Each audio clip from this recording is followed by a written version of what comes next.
tal? Muy buenas noches. Comienza un nuevo capítulo de Sin Fronteras aquí en TV Ciudad. Maite Sarasola, ¿cómo le va? ¿Cómo le va? Buenas noches, Jano Gabart.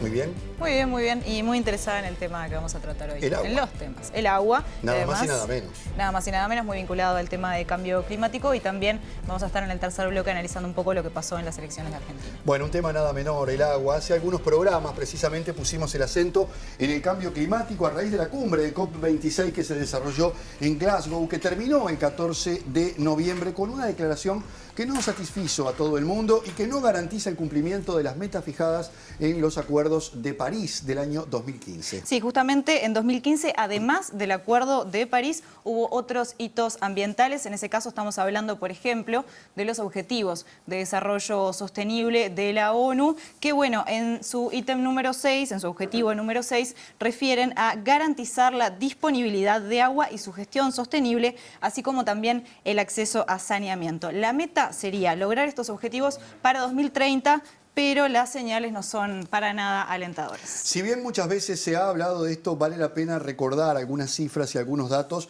que muestran cuál es, bueno, la situación del planeta con el agua, ya que el 70% del planeta es agua, pero el 97,5% es agua salada, por lo que solamente el 2,5% es agua dulce y la distribución territorial es muy despareja. Por ejemplo, más de 10 países concentran la mitad de las reservas globales, siendo América del Sur precisamente la región con mayores reservorios por la presencia, entre otros, del acuífero guaraní y ríos como el Amazonas. Entre estos países, Colombia y Brasil están en esa lista de 10 países con mayor cantidad de agua. Sí, esto que vos contabas de la distribución del agua tensiona aún más lo que es la disputa entre garantizar el acceso del agua para lo que es el consumo humano y, por otro lado, el uso productivo o suntuoso de un recurso que es finito. Cuando vemos lo que refiere al uso del agua, el 70% se consume por producción agrícola, el 20% por producción industrial y el 10% por consumo humano. Esto además se ve acrecentado por el hecho de que a partir de enero de este año el agua comenzó a cotizar en lo que es el mercado de futuro de Wall Street con un índice financiero especial que lo que hace es medir el valor de agua a futuro para que justamente esté disponible para garantizar la producción.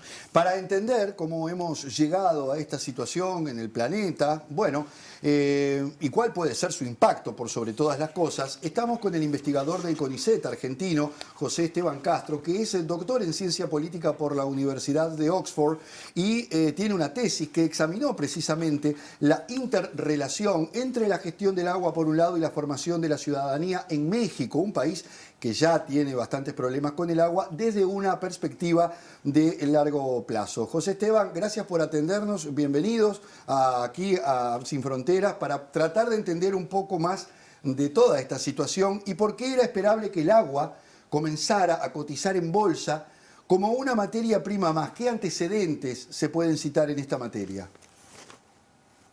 Bueno, muchas gracias, buenas tardes, gracias por la invitación, un placer siempre hablar de este tema, aunque sea muy doloroso, porque es verdad que era un tema esperado, en cierto modo, o esperable, pero también es cierto que es objeto de un gran conflicto y de alguna manera, hasta cierto punto, implica una derrota, que esto llegue a Wall Street, para aquellos que luchan para que el agua no sea una mercancía, no sea considerada una mercancía, ¿no?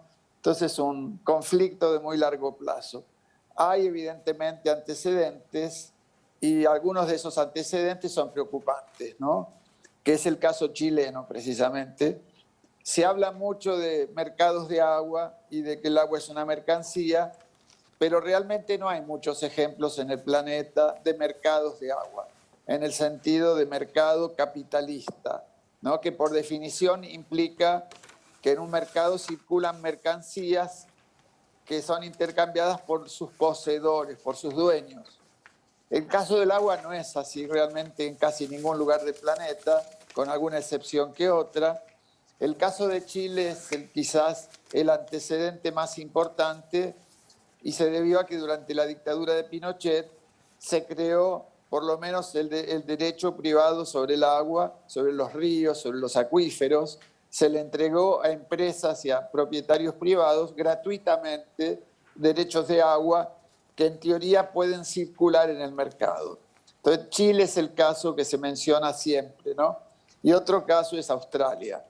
Sin embargo, realmente cuando uno estudia en profundidad este tema, y por ejemplo la UNESCO, que produce un informe cada 3 años del estado del agua en el planeta, no hace mucho tiempo atrás publicó en el informe del año 2006, creo que fue 2009, que realmente no hay ningún país del planeta que tenga información exacta o precisa, al menos, sobre cuánta agua posee en su territorio, dónde está esa agua, quién la controla, para qué se usa, y estamos hablando incluso de los países más desarrollados del mundo.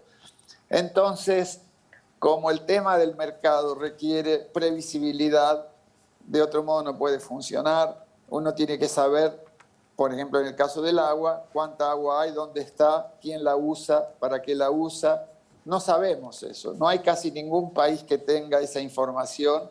Entonces hay mucha ficción en este tema del mercado del agua y de que el agua puede flotar en el mercado de valores, ¿no? Es una prueba, es más bien un deseo que están tratando de implementar en realidad, pero que hasta ahora no se puede decir que haya un ejemplo que funcione.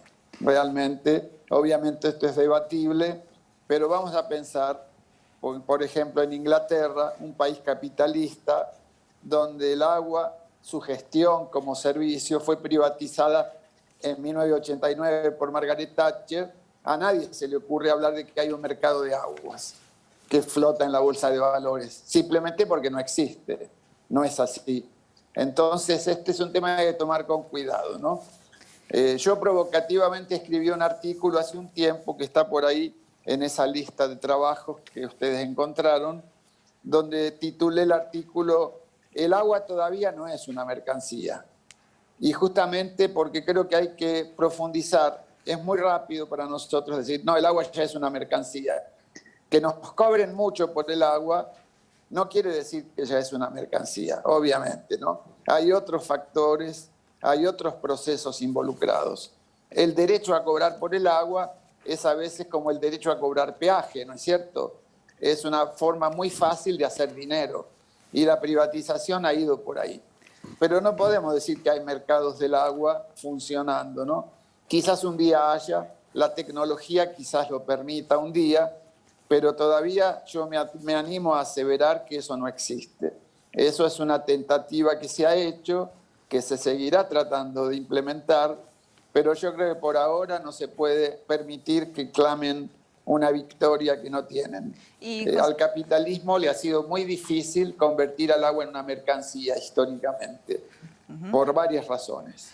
José Esteban, buenas noches. Entonces, ¿a quién le termina sirviendo de que se genere esto, ¿no? De que por más de que no exista, si al menos se hable de esto o se diga que cotiza en bolsa futuro?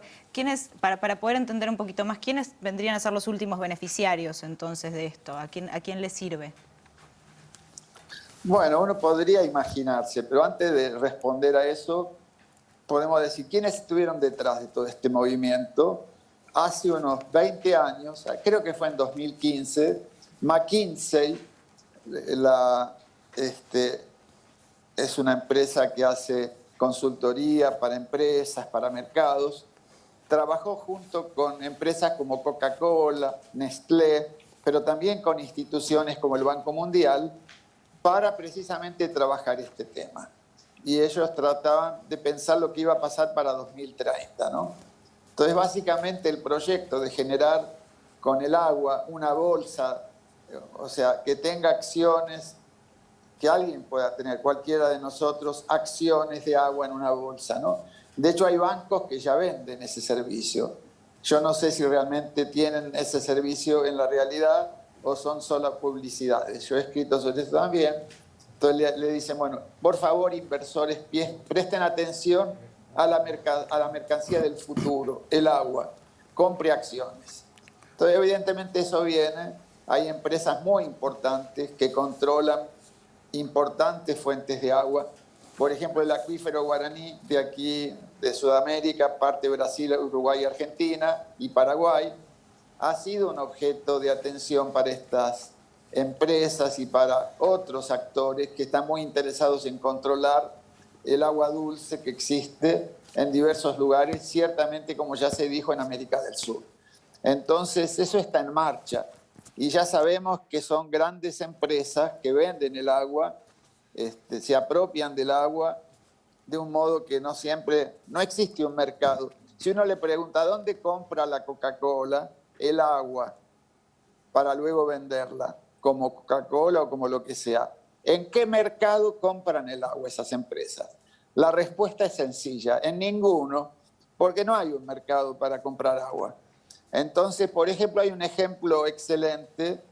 Coca-Cola intentó desembarcar en Europa con un agua embotellada, marca Dasani, y decidió lanzar la campaña en Inglaterra. Pues se cayó todo, perdieron millones de dólares, porque la empresa privada de agua de Londres denunció a la Coca-Cola que lo que estaban haciendo era embotellar agua de la canilla y venderla a un precio mucho más alto que el que paga la gente que simplemente bebe agua de la canilla, ¿no? Eso es lo que hacen. Es decir, se apropian del agua, a veces con permiso de nuestros estados, donde hay poca regulación o no hay ninguna. Entonces, no hay un mercado del agua al que vayan a comprar. Simplemente tienen acceso directo a fuentes de agua y no pagan prácticamente nada por esa agua. Ese es el principio central. Obviamente debe haber ejemplos a lo contrario, pero yo creo que lo dominante se puede demostrar es esto. A mí, gente de Coca-Cola de Argentina, una vez en una reunión que hubo en el Vaticano, me querían convencer de que ellos devuelven más agua al medio ambiente que la que extraen. Algo que yo no puedo creer. A lo mejor es verdad, pero lo dudo mucho realmente, porque toda la evidencia que uno tiene es que, por ejemplo, en todas partes el agua que se vende embotellada o que se vende a través de camiones, la extraen con muy poco control realmente del Estado, de los municipios o de los organismos sanitarios. José. Es decir, sí. En 2007 tú escribiste en la revista Nueva Sociedad sobre los servicios de agua y saneamiento en América Latina y planteaste que las privatizaciones de los años 90 agudizaron los problemas que supuestamente iban a resolver y además crearon nuevos obstáculos de gestión y acceso al agua. ¿Qué podemos decir en esta época, después de pasados tantos años de esta situación? Claro. Bueno, exacto. Yo en aquel momento escribí varias cosas. En una yo reconocía, porque creo que hay que reconocer que el Estado o los servicios públicos no siempre han estado a la altura, ¿no es cierto? Todos sabemos eso. Entonces el Estado tiene problemas, los servicios públicos tienen problemas, muchas veces. Pero entonces lo que se hizo en la década de 1990, el Banco Mundial y otras instituciones empezaron a promover las privatizaciones como solución a ese problema de, por ejemplo, la falta de agua suficiente o la falta de calidad del agua que le llega a la gente, etcétera, ¿no? Claro, la primera pregunta que había que hacerse, y no se hizo en aquella época, es ¿y por qué el sector privado va a solucionar esos problemas del sector público? ¿En qué lugar del mundo aconteció eso? Y lo que luego ocurrió, como sabemos muy bien en Uruguay y en Argentina, es que el sector privado no solucionó el problema. De hecho, quedó peor, ¿no? Y tenemos muy buenos ejemplos de eso. Creo que no hay tiempo quizás para detalles, no me voy a meter ahora en detalles, pero si tienen necesidad de algún ejemplo, con mucho gusto lo voy a dar. Entonces, en Argentina, por ejemplo, se desprivatizó todas las empresas que fueron privatizadas en la década de 1990. Por ejemplo, la de Buenos Aires, o la de Santa Fe, y la de Tucumán. Son empresas que fueron privatizadas y volvieron a manos públicas, ¿no? Entonces, ese es un proceso que en principio diría, bueno, entonces se aprendió que el sector privado no soluciona el problema. En realidad no se aprendió tanto, seguimos teniendo graves problemas. Hay lugares, incluso en Argentina, donde hubo un movimiento muy radical de volver a manos públicas los servicios, donde persiste la privatización, pero lo peor es que lo que persiste es la ideología de que lo privado es mejor que lo público. En eso la política de la década de 1990 fue muy exitosa, porque le han hecho creer a mucha gente, incluso gente común, que uno entiende, ¿no es cierto? Si uno va a un barrio donde no hay agua y habla con la gente le va a decir, mira, a mí no me importa si es privado, público o si es una cooperativa, mientras me den agua, yo ya voy a estar contento. En realidad, eso es porque no hay debate y no hay una investigación concreta de lo que ha ocurrido y de lo que está ocurriendo, ¿no es cierto? Pero bueno, estamos muy mal con respecto a 2007 en ese sentido. No hemos avanzado lo suficiente. Y no quiero ahora dar ejemplos porque me metería en una cantidad de cosas. Pero, por ejemplo, Brasil, que tuvo en su momento una ola de privatizaciones, pero que nunca llegó a tener la importancia que tuvo Argentina, por ejemplo, ¿no? En Argentina, en 6 años, el expresidente Menem logró que se pase de 0% de la población del país servida por empresas privadas a 70%. En cambio, en Brasil, a pesar de la política privatizadora del expresidente Fernando Henrique Cardoso, no se pasó del 4% o del 5%. O sea, quizás porque es un país más nacionalista, quizás por otras razones.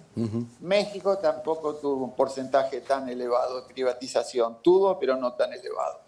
Entonces son cosas que todavía no las hemos madurado. En Argentina hoy sigue muy viva la ideología de que lo privado es mejor que lo público. Acabamos de tener elecciones que ustedes van a comentar luego y esta ideología está viva. Entonces es un tema muy problemático. Queda claro, José Esteban. Por ejemplo, sí. Queda muy claro, y acá también en Uruguay hemos tenido nuestra propia experiencia con la ley del agua, de la cual seguramente hablaremos después, a la que también se le han buscado algunos resquicios para poder justamente cambiar esa situación. José Esteban Castro, muchísimas gracias por atendernos esta noche para hablar de un tema, bueno, tan trascendente para el planeta en definitiva, ¿no? Muy bien, bueno, muchas gracias a ustedes, un placer para mí. Este es un tema que tenemos que seguir debatiendo, así que el servicio de ustedes creo que es fundamental poder seguir profundizando estas cuestiones. Gracias. Gracias. José Esteban Castro, doctor en Ciencia Política de la Universidad de Oxford e integrante del CONICET argentino. Bueno, decíamos justamente que la preocupación por garantizar el agua con fines productivos deja entonces en segundo plano lo que es el acceso de las personas. Un dato interesante es que el 40% de la población mundial vive en zonas con estrés hídrico. Esto equivale a 2.600 millones de personas. Además, los pronósticos de crecimiento poblacional y productivos, sumado también al aumento de temperatura, anticipan que este problema va a ir siendo cada vez peor. Sí, y además hay que tener en cuenta que esta situación puede plantear conflictos. De hecho, ya han ocurrido algunos. Si nos ponemos a pensar, por ejemplo, en las alturas del Golán, el conflicto entre Siria e Israel, entre Palestina e Israel, por citar solamente uno de los ejemplos. Pero vamos a ver hasta dónde puede llegar la militarización del agua planteada de esta manera.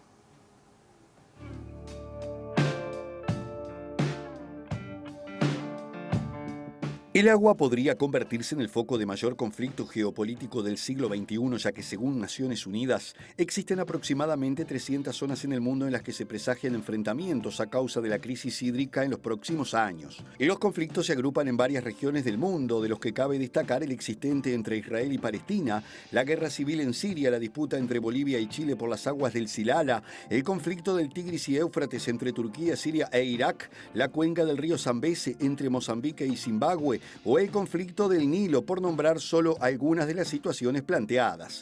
La lucha por apropiarse del agua, ya sea a través de las privatizaciones o por la sobreutilización del recurso, como sucede con el fracking, viene provocando agudos conflictos también en América Latina, desde la guerra del agua en Cochabamba, Bolivia, en abril del 2000, hasta el reciente referéndum en Cajamarca, Colombia, donde la mayor parte de la población se pronunció contra un megaproyecto de una multinacional.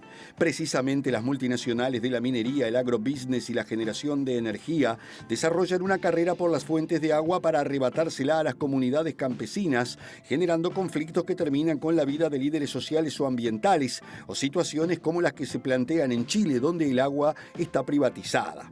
A Oriente Medio, una región que ha vivido conflictos militares casi sin cesar en las últimas décadas, le podrían aguardar más hechos de violencia. Una guerra por los recursos hídricos, opina Taylor Hadley, investigador de la Universidad de Nueva York, quien sostiene sostuvo que la escasez del agua se agrava en áreas propensas a conflictos como la región del Nilo, Irak, Yemen o países como Somalia y Sudán, que recientemente han sufrido conflictos atribuidos a la hambruna y las sequías.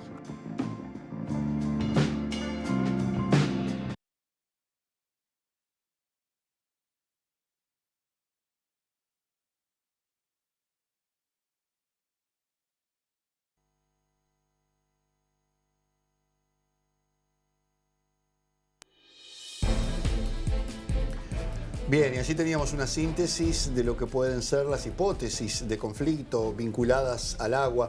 Tenemos con nosotros aquí para continuar con este análisis a la socióloga Selva Ortiz de Redes Amigos de la Tierra. Bienvenida, Selva, un gusto reencontrarnos contigo en la pantalla de TV Ciudad. Un gusto para mí también. Bueno, hablábamos de los conflictos y se habla de que las guerras futuras probablemente, ya hace mucho tiempo, sean por el agua. De hecho, hay cuestiones geopolíticas que están relacionadas con este tema y nuestra región, bueno, por lo que veíamos, podría ser un botín principal. Temblamos cuando pensamos, por ejemplo, en el acuífero guaraní.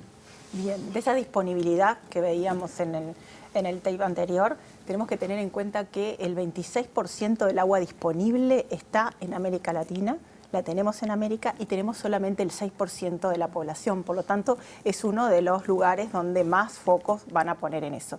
Y yo creo que ya están poniendo. Si nosotros como Amigos de la Tierra, de América Latina y el Caribe, hemos hecho diagnósticos en este momento y relevamientos y tenemos 300 conflictos hoy por hoy en los territorios con diferentes visiones con respecto al recurso, visiones con respecto a los conceptos sobre el recurso y visiones con respecto a lugares donde está siendo acaparado por el mercado internacional, por el capitalismo, por el agronegocio, por modelos extractivistas y en donde están desplazando culturas y donde hay conflictos tremendos. Y después tenemos que pensar también qué ha pasado y qué está pasando en América Latina. Y yo creo que a estos sistemas y a cuando estamos hablando de militarización, las democracias no es algo que les interese. Y si miramos la historia reciente de América Latina, pensamos en Haití en el 2000, un golpe de Estado en Haití en el 2004, en Honduras en 2009, Paraguay, que está muy relacionado a todo, el golpe del 2012 está muy relacionado a todo este tema. En Brasil en 2016 y en Bolivia en 2019 vemos relaciones y vemos con mucha preocupación justamente estos grandes capitales en donde le interesa gobiernos que no estén con los sectores populares, que no defiendan bienes comunes, sino que justamente estén cuidando los intereses de grandes capitales que ven en el agua una forma de ampliar su mercado, de ampliar su lucro en los bienes naturales y que justamente buscan cooptar esto. Entonces ahí hay una preocupación grande, una preocupación también donde estamos defendiendo que los territorios y el agua esté en manos y tengamos democracia y podamos resolver sobre ellos y va contra intereses que, bueno, lo vimos en la cumbre de cambio climático también, donde empiezan e impulsan falsas soluciones y toman muchas veces la terminología que tomábamos de sustentabilidad para sus intereses y contra lo que es la defensa de un bien común y de bienes naturales. Y los acuerdos lo definen así, además. Exacto. Siempre el otro día alguien decía la montaña va a parir un ratón y fue lo que ocurrió con los acuerdos. Terrible, ¿no? Pero es lo que vemos que las tendencias van en sentido de lo que impulsan estos grandes, y sobre cambio climático hemos visto estos días, yo que sé, empresas de empresas de marcas de autos muy grandes que sabemos que son quienes más defienden el transporte, la dependencia de los combustibles fósiles, bueno, pintándose de verde y diciendo que están impulsando y mejorando el planeta y cuidando el cambio climático. Un gran trabajo de marketing. Tremendo. Selva, hablábamos sobre que el agua comenzó a cotizar en Wall Street. ¿Podemos establecer algún tipo de conexión entre esto y la ley de riego en Uruguay, por ejemplo? ¿Cómo es esto de pensar el agua a futuro y ya cómo reservarla de alguna manera? Bueno, yo cuando escuchábamos ahora en el bloque anterior al compañero argentino, estábamos viendo donde hoy nosotros se aprobó una ley que crea un mercado del agua en Uruguay. O sea, la ley de riego claramente establece que un privado que se puede hacer externo al agro, acapare tranque un río, haga una reserva de agua y bueno, y la forma va a ser venderla. Entonces ahí ya hay un mercado, claramente, porque quien no tenga la posibilidad de pagarla no va a poder acceder a eso. Entonces también tenemos que ver quiénes han sido los primeros inversores en la ley de riego y ahí vemos a los Bunge de Argentina, vemos los grandes capitales y vemos una financiarización justamente de un bien común que en donde no están los pequeños productores ahí impulsando eso. Por otro lado, veíamos que el 70% es agua dulce, la agroindustria, la agricultura, en un 11% de la tierra que está en manos de la agricultura, un 70% lo tiene ahí, la Selva, agroindustria. te consulto como para aclararlo también. Cuando hablamos de agricultura, ¿hablamos también de ganadería o no? ¿Cómo es ahí el vínculo? Principalmente es la agricultura, y cuando vemos la agricultura también muchas veces es nuevas formas de tecnología, es la revolución verde, es el agronegocio, y muchas veces es la de inundación, que acá tenemos un gran ejemplo, que es todo el tema del arroz, cómo impacta y que es uno de los grandes consumidores. Pero ahí también tenemos que ver en esa agricultura qué es lo que pasa qué es lo que está pasando también con la contaminación. Y acá hay un tema en esto de abrir el mercado, y que se pueda abrir el mercado, en donde también están especulando mucho que ese recurso disponible lo estamos contaminando y cada vez va a ser más escaso. Y como es más escaso, cada vez va a tener más posibilidades de lucro. Y el tema, lo más grave o lo más preocupante, es que quienes están degradando y quienes están contaminando esos recursos son los mismos que están viendo cuál va a ser la ganancia en base a eso. Entonces, se decía que no había un mercado y que no había, o sea, que hoy no hay un mercado oculto tal vez, porque en realidad están viendo que están agotando un recurso, que lo están contaminando, que cada vez lo tenemos menos disponible, entonces están viendo cómo lucrar. Y creo que el ejemplo Neptuno en Uruguay es un ejemplo concreto de esto. En un país como en Uruguay, como una red hídrica, con acuíferos como tenemos, estar pensando en desalinizar el agua del Santa Lucía en manos de privados para poder abastecer a la población uruguaya es absolutamente absurdo, y obvio, ¿quiénes lo van a hacer? Privados. Entonces tampoco ahí vemos también otra contradicción a nuestra Constitución, a la Constitución aprobada por iniciativa popular por el 67% de la población, en donde el agua es un bien común, el agua no puede ser una mercancía y tiene que brindarse por personas jurídicas estatales. La ley de riego fue contra todo eso, en definitiva. La ley de riego fue contra todo Una eso trampa. cuando decimos que todas las aguas superficiales están en manos del Estado, están en manos de todos y no pueden privatizarse. Pero también el proyecto Neptuno va contra eso, porque es otra forma en donde vamos a pagar muchísimo, y quienes lo van a pagar, quienes se van a beneficiar es esta empresa privada que trajo esa gran solución tecnológica, pero quienes los vamos a pagar somos todos los uruguayos. Entonces, creo que eso son cuestiones que tenemos que tener sobre la mesa, y que el sistema capitalista está con mucha fuerza buscando agotar, está contra el recurso, todos los emprendimientos extractivistas hacen eso, y sin embargo, y viendo cómo lucrar después. Que son las falsas soluciones al cambio climático. Lo seguimos calentando y ahora encontramos plata para decir cómo hacemos para seguir calentando. Me imagino la respuesta, pero ¿hay futuro sin un cambio del modelo productivo y de consumo que hoy tenemos del agua?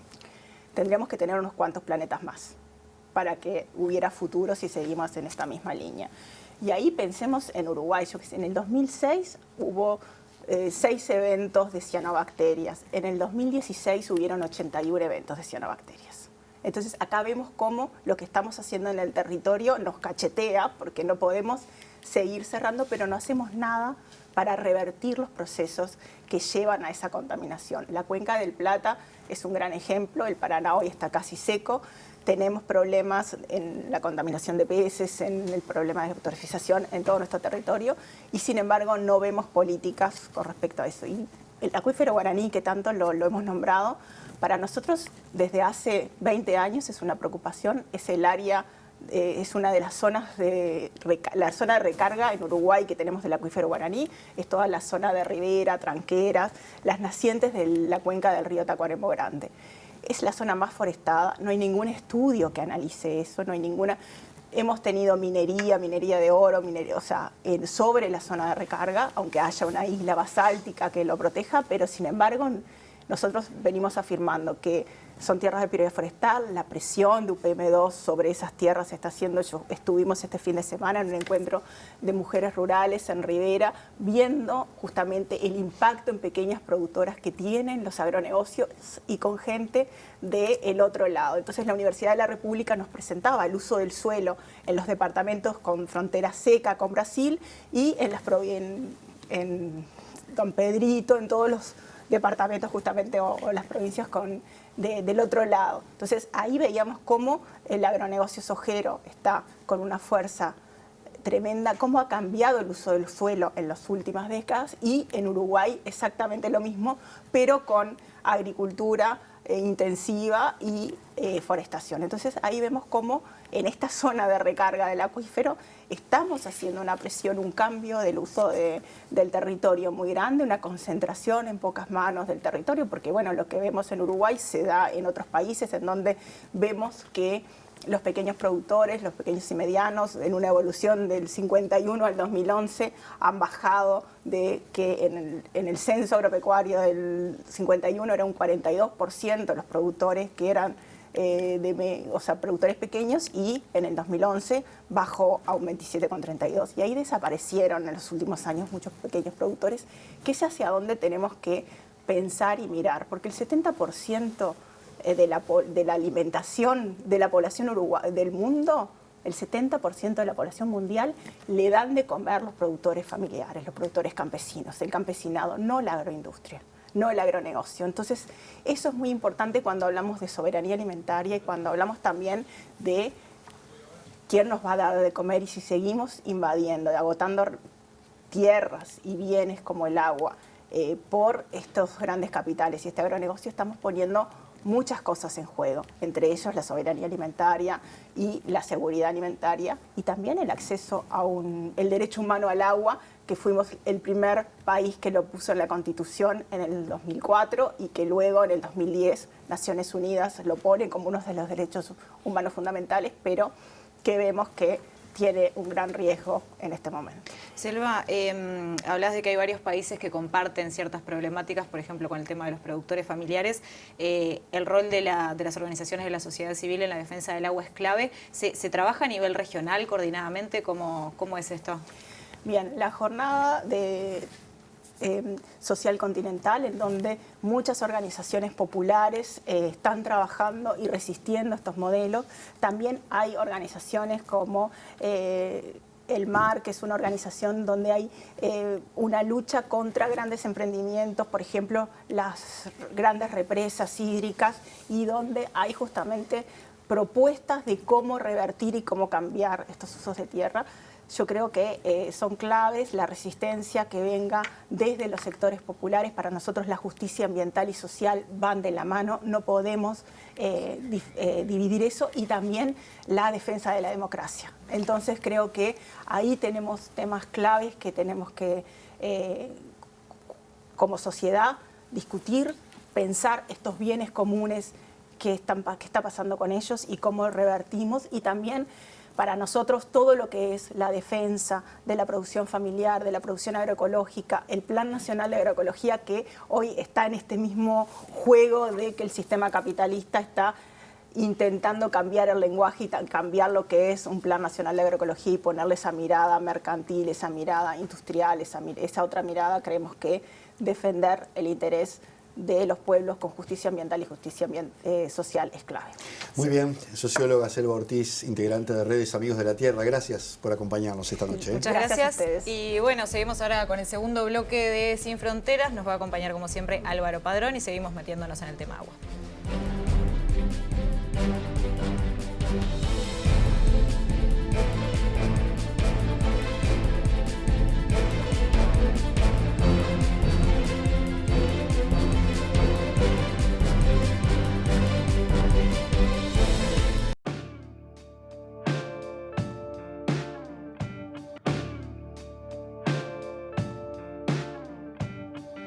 Yo les pregunto los 5 productos principales de exportación de Uruguay.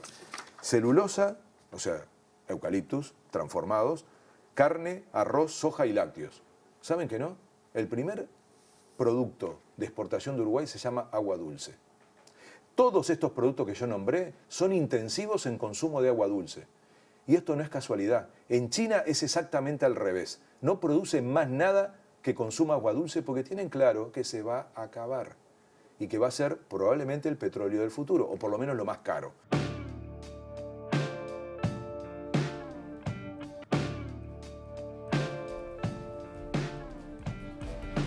Segundo bloque de Sin Fronteras, y recibimos entonces esta noche a Álvaro Padrón. Álvaro, buenas noches, te escuchábamos, te mirábamos y bueno. No nos equivocamos de programa. No, parece que conectamos uno con otro. Pero Álvaro, nos decías esto en el programa donde estuvimos analizando justamente el cambio climático y probablemente muchas personas se sorprendieron por ese dato porque no lo pensaban por ese lado. Sin embargo, bueno, nos pareció oportuno traerlo para plantearlo ahora en este programa en especial dedicado al agua y parece que no nos equivocamos porque la priorización de este asunto es posible hacer una conexión entre nuestra realidad cotidiana y la forma en que manejamos el recurso natural y los procesos globales que nos están ocupando aquí en Sin Fronteras habitualmente?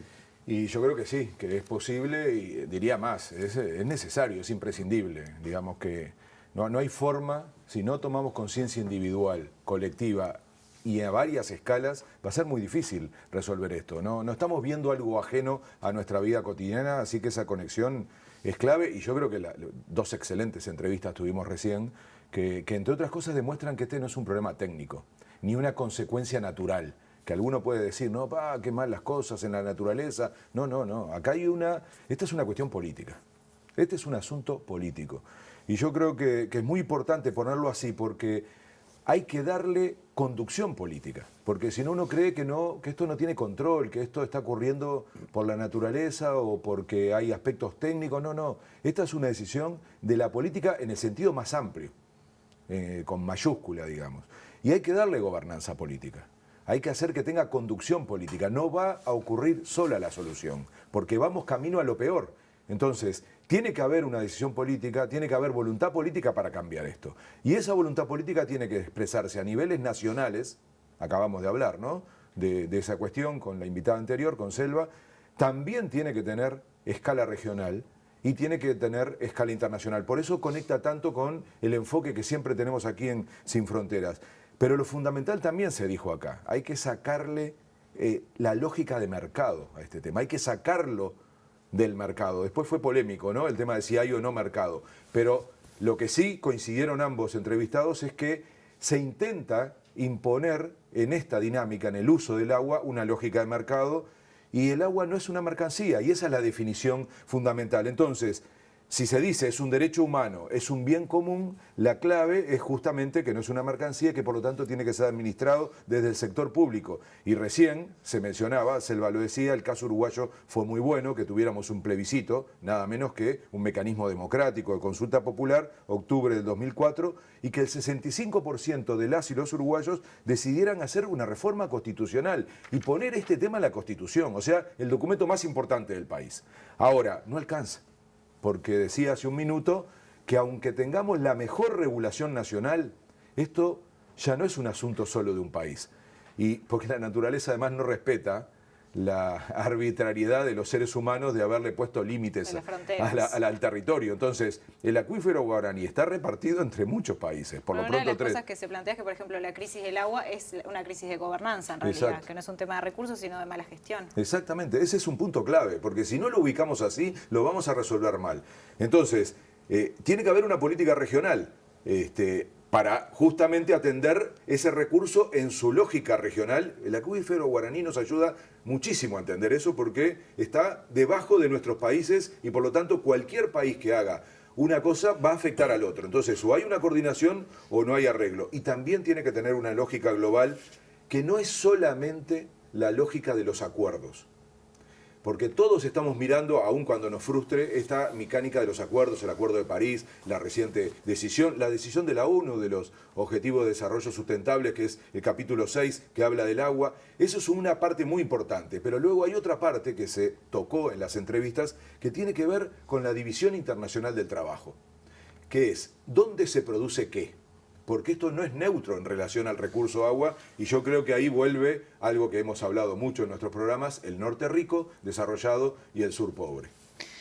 Álvaro, decías también en aquel programa que el agua dulce aparece como hilo conductor de nuestro perfil productivo y presente. Estamos hablando de un consumo bastante intenso en lo que son todos nuestros principales rubros de exportación.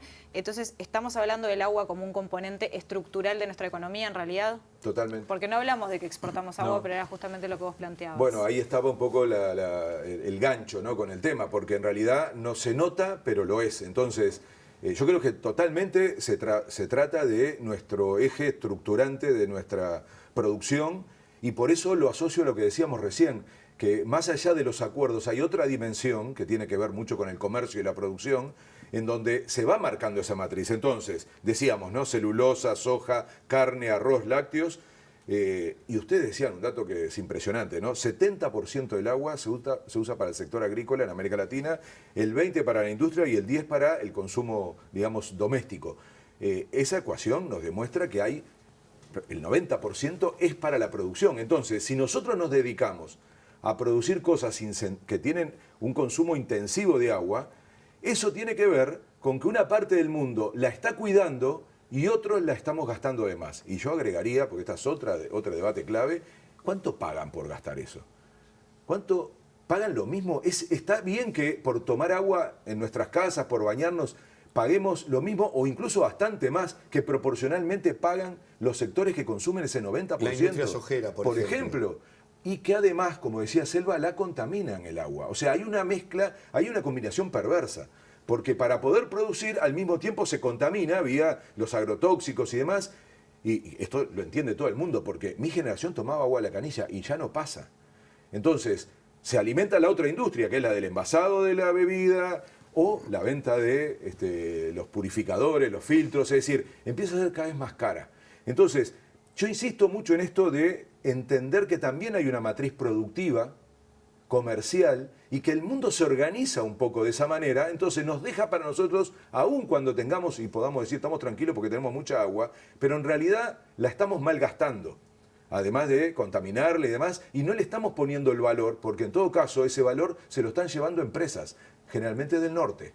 Entonces, o sea, no es dinero que ni siquiera queda acá. le queda acá. No es que estamos diciendo, bueno, estamos sacrificando un recurso natural, pero por lo menos lo estamos cobrando. No. Entonces, está como escondido. Por eso esa cuestión de haberlo colocado como el hilo conductor, para mí era clave. Y esto pasa en toda América Latina, ¿eh? Esto no es una cuestión solo nuestra. Ahora se puso de moda, ¿vieron el debate de la palta, no? Sí. Que le dicen el oro verde. O sea, resulta que la palta, 1 kilo de palta precisa 2.000 litros. O sea, se calcula entonces algo así, creo que como 600 litros de agua para una palta que comemos. Entonces, es imposible sostener eso.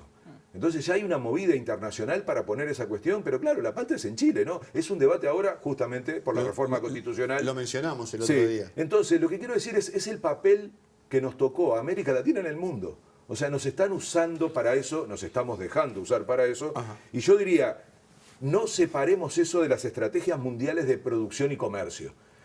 Porque entonces no entendemos por qué tensiona tanto en un acuerdo. Porque uno dice, bueno, pero estas cosas no deberían ser tan difíciles de acordar a nivel internacional. Si todos queremos que haya agua, que no se contamine, que haya el aire esté sano. Bueno, no. Detrás hay intereses económicos. Y los países también terminan siendo presionados por esos intereses económicos porque son sus empresas. Entonces, si no unimos las dos cosas, nos va a costar mucho entender por qué funciona algo que en principio parece tan ilógico que estemos haciendo que destruir uno de los recursos naturales más importantes. Ahora, es obvio que esto va a tener un impacto geopolítico. Yo ponía el ejemplo de Israel y Siria porque siempre se argumentó que las alturas del Golán estaban dominadas para poder tener un control sobre el lago Tiberíades, por decir uno de los tantos casos que hay en el mundo. Es decir, la naturaleza no reconoce límites naturales. A un país se le ocurre represar un río y se arma un lío bárbaro con los que están más abajo. Así es. De hecho, hace algunos días, alguien integrante de la Comisión Administradora del Río Uruguay hablaba de los problemas que tienen con el sur de Brasil. Claro. O sea que este es un problema geopolítico. Sí, es. Y lo es en esta clave que decías recién regional, pero lo es a nivel incluso histórico, ¿no? Ustedes piensen que hay siempre productos icónicos que van marcando épocas, ¿no? Ahora hablamos mucho con China de la ruta de la seda, pero originalmente fue la estrategia de China cuando era un imperio. O sea, la ruta de la seda organizó una parte de la geopolítica mundial. Lo mismo pasó con las especias, así entre comillas nos descubren, claro, ¿no? Iban en busca de especias que eran en ese momento súper valiosas, entonces así se descubre América, entre comillas, y se coloniza. Después viene el petróleo, que organizó nuestra generación. Nosotros todavía somos la época en donde el petróleo genera respuestas geopolíticas, y lo va a hacer el agua. Lo va a hacer, ya lo está haciendo. Claro. En esto que acabo de explicar. Ya hay miradas geopolíticas, comerciales, económicas, no sé si militares en algún momento, probablemente. Se dice, ustedes lo preguntaron bastante, ¿no? ¿Va a haber una guerra por el agua? Yo no tengo ninguna duda que en la medida que sea un bien escaso, y a diferencia de otros no se sustituye, porque el petróleo, uno dice, bueno, la seda, las especias, el petróleo, Pero ¿y el agua? ¿Qué hacemos? Qué cuando vital, no ¿no? tenemos? Entonces, una guerra no es una hipótesis descabellada. Álvaro, para ir cerrando nos queda un minuto, pero no queríamos dejar fuera el tema. La desigualdad obviamente también atraviesa lo que refiere al acceso al agua. Algunas cifras al menos, más de 2.000 millones de personas viven sin acceso a agua potable. Más de la mitad de la población carece de servicios de saneamiento gestionados de forma segura. Se estima que casi 300.000 niños y niñas menores de 5 años mueren cada año debido a enfermedades diarreicas causadas por malas condiciones sanitarias o por agua no potable. En lo que refiere a la cuestión de género también, son las niñas y las mujeres quienes dedican varias horas de su tiempo para trasladarse y reunir agua para la sobrevivencia de las familias. ¿Qué nos puedes decir de esta desigualdad que se sigue también manifestando cada vez más brutalmente, ¿no? Y yo creo que, bueno, es un hilo conductor de nuestro programa, ¿no? Y tratamos siempre de mostrar la dimensión de la desigualdad de cada tema o en un país. Yo creo que estamos frente al paradigma de la desigualdad, porque en este caso está la vida detrás. Es decir, en la medida que el agua sea cada vez más cara y más escasa, va a ser cada vez más determinante tener el poder para comprarla y tenerla. Pero a diferencia de otras cosas, uno me puede decir, bueno, esto pasa con casi todos los bienes. Sí, pero el agua no se puede sustituir. O sea, uno no puede decir, bueno, no uso el auto porque eso puede pasar, ¿no? Uno dice, no, uso menos el auto o viajo en un transporte público. Ahora, cuando el agua se ubique, como todo hace predecir que se va a ubicar como un bien escaso y por lo tanto muy caro, porque así funciona el sistema capitalista, vamos a tener un problema muy grande de desigualdad. Y yo repito, quizá el paradigma de la desigualdad. Por eso es tan importante considerarlo un derecho humano y un bien común.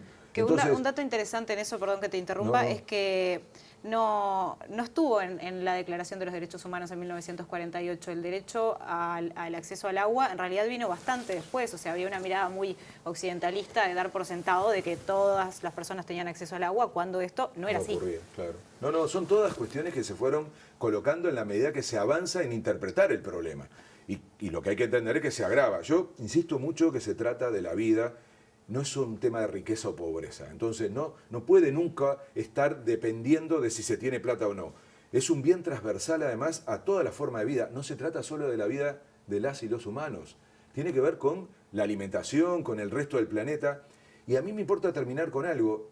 Tiene una dimensión material, que es casi todo lo que hablamos, pero también tiene una dimensión intangible, vinculado a la cultura, a lo simbólico, a lo histórico, a lo geográfico, a lo religioso, a lo espiritual. O sea, el agua va por otro lado y tiene mucho que ver con la historia de la humanidad.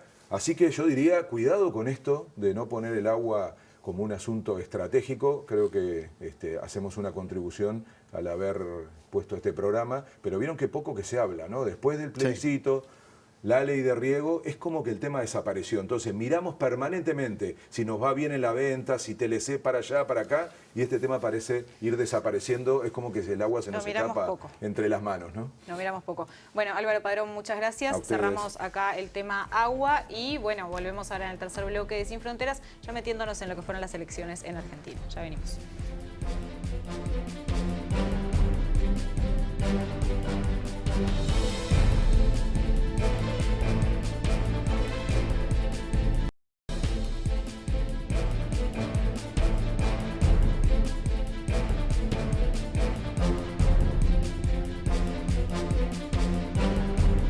Bien, y en este último bloque vamos a abordar temas electorales como lo venimos haciendo en los últimos programas y justamente vamos a hablar de los resultados del pasado domingo en la República Argentina mientras esperamos los de la primera vuelta de hoy en Chile, trascendentales. Pero las de Argentina fueron elecciones de término medio que renovaron parcialmente ambas cámaras del Congreso. Sí, el gobierno con el Frente de Todos votó mejor que en las PASOs de septiembre, pero igual perdió la mayoría en el Senado, donde Juntos por el Cambio del expresidente Mauricio Macri casi lo iguala en cantidad de bancas, una nomás de diferencia. Y en ese contexto el Senado va a tener un rol clave para tratar varios temas, reformas judiciales y tributarias pendientes, también para validar o no un eventual acuerdo para renegociar la deuda que tiene Argentina con el Fondo Monetario Internacional de 45.000 millones de dólares. Por eso estamos en contacto con el doctor en Ciencia Política por el Instituto de Estudios Políticos de París y profesor de la Universidad de Buenos Aires, Julio Burdman, para profundizar sobre esta nueva realidad política argentina. Julio, bienvenido, gracias por atendernos. Hola, ¿cómo les va? Bueno, ¿qué balance podemos hacer de estos resultados? ¿Hay una necesidad inminente de diálogo ante una situación muy polarizada, por lo que se puede ver? Bueno, tal como dijeron, en esta elección el balance es que Juntos por el Cambio, la principal fuerza de oposición, se consolida y queda en primer lugar como la fuerza más votada, y también que tenemos una situación de paridad en el Congreso. El oficialismo no necesariamente está débil en el Congreso, pero no tiene mayorías absolutas, y eso lo obliga a tener que negociar con pequeñas fuerzas para lograr aprobar leyes.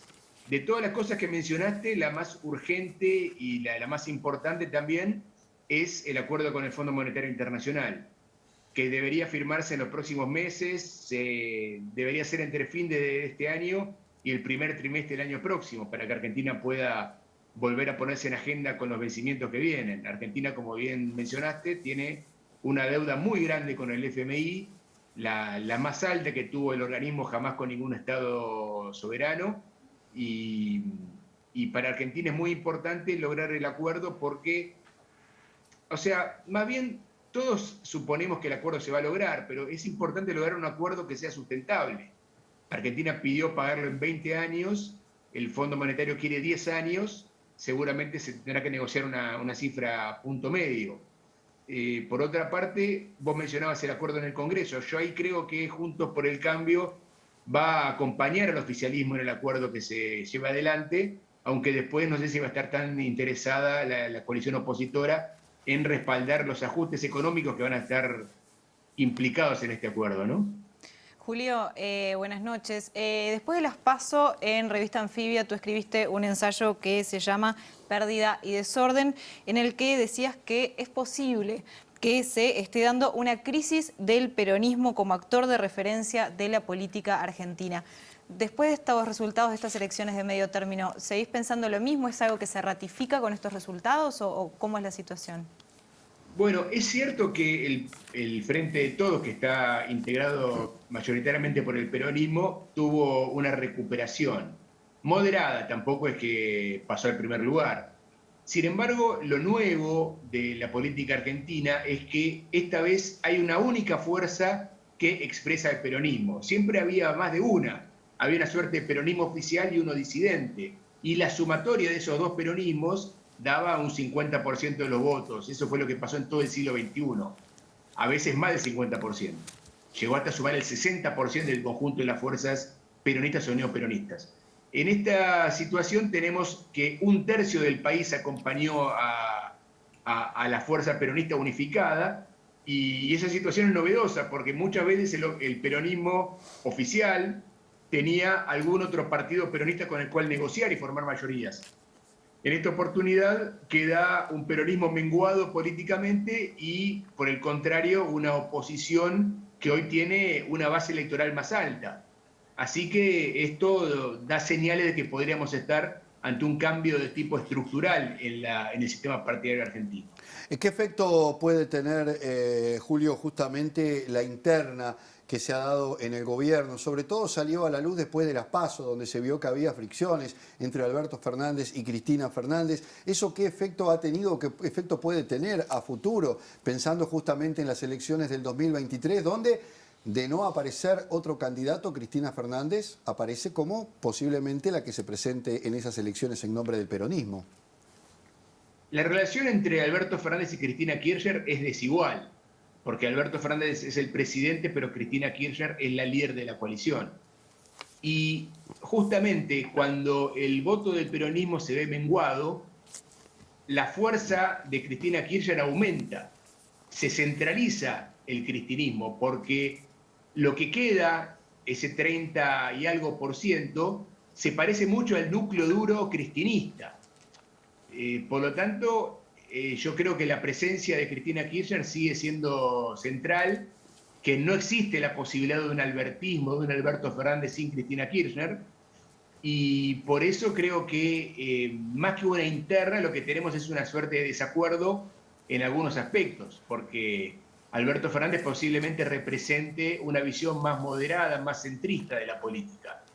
De todos modos, creo que estamos en un momento en el cual el gobierno se cristiniza directa o indirectamente. ella estuvo ejerciendo influencia en los últimos cambios de gabinete y tengo la impresión que si Alberto Fernández recupera protagonismo, va a ser solamente porque ella lo deja. Julio, pensando también en las próximas elecciones, por un lado, ¿cómo ves lo que viene siendo este fenómeno Milei? Y por otro lado, ¿cómo ves un posible acercamiento y negociaciones entre Milei y Macri también de cara a las próximas elecciones? Lo primero que hay que decir es que la coalición opositora Juntos por el Cambio hoy tiene 3 corrientes internas, ¿no? La referenciada de Mauricio Macri y Patricia Bullrich, que son llamados los halcones, que es como el ala más de derecha de la coalición. Después está otra que es la que sale más fortalecida de la elección, que es la que representa a Rodríguez Larreta y María Eugenia Vidal, que han sido los grandes ganadores de la elección del domingo 14. Y después está la Unión Cívica Radical, el viejo partido que otrora dominante en la política argentina, que hoy es un socio minoritario en Juntos por el Cambio, pero que busca recuperar su liderazgo. En ese escenario es donde la figura de Milei tiene un significado nuevo, porque Milei hizo una muy buena elección en la ciudad de Buenos Aires, sacó 17%, lo cual es mucho para una fuerza nueva. Al mismo tiempo hay que destacar que la ciudad de Buenos Aires es el 8% del electorado nacional. Por lo tanto, los votos de Milei, aunque sean muchos para la ciudad, son menos del 2% a nivel nacional. Por eso el fenómeno Milei es simbólicamente fuerte, porque es un candidato de derecha dura, que comparable con Bolsonaro o con Trump, pero también lo es por la posibilidad de que si se incorpora a Juntos por el Cambio en una alianza con Macri y Patricia Bullrich, probablemente fortalezca la posición de Macri frente a Rodríguez Larreta, que hoy es la figura con mayor potencial de futuro en Juntos por el Cambio. Julio, nos queda un minuto nada más. ¿Qué posibilidades de influencia puede tener un eventual triunfo de Lula da Silva en Brasil, teniendo en cuenta que, bueno, esos balances en América Latina siempre tienen algún tipo de relación? ¿Puede tener algún efecto un triunfo de Lula? Bueno, el gobierno de Alberto Fernández es el primer gobierno de la historia democrática argentina del 83 para acá que tiene una mala relación con el presidente brasileño. Y esto nos crea en Argentina una situación de incertidumbre, porque está la posibilidad de que haya alteración de algunos acuerdos comerciales. Yo lo veo de baja probabilidad, porque realmente sería muy costoso para ambos socios en el Mercosur, pero nunca se había planteado políticamente esta alternativa, ¿no? Que Brasil se vaya del Mercosur o que Brasil altere los acuerdos automotrices, que son la principal producción industrial de ambos países. Por eso, la posibilidad de que Lula da Silva gane la elección es muy ansiada por el Frente de Todos y por Cristina Kirchner, porque sería tener un amigo del otro lado del Río de la Plata, bueno, más allá todavía, ¿no? Por lo tanto, creo que sería una gran expectativa para el Frente de Todos en esta etapa final de su mandato, sentir que el clima regional se acomoda. Por el contrario, si sale fortalecida la derecha, gana Kast en Chile, se va a profundizar esta sensación de soledad que tiene el presidente Alberto Fernández. Inclusive también frente al presidente uruguayo, ¿no? Que ahora están en mejores términos, pero habían en su primera cumbre del Mercosur conjunta, habían tenido un intercambio poco grato. Está la sensación de que Alberto Fernández está un poco solo y eso no lo ayuda. Muy bien, Julio Burdman, muchísimas gracias por acompañarnos esta noche para explicar un poco lo que ha pasado en Argentina y las perspectivas de lo que se viene.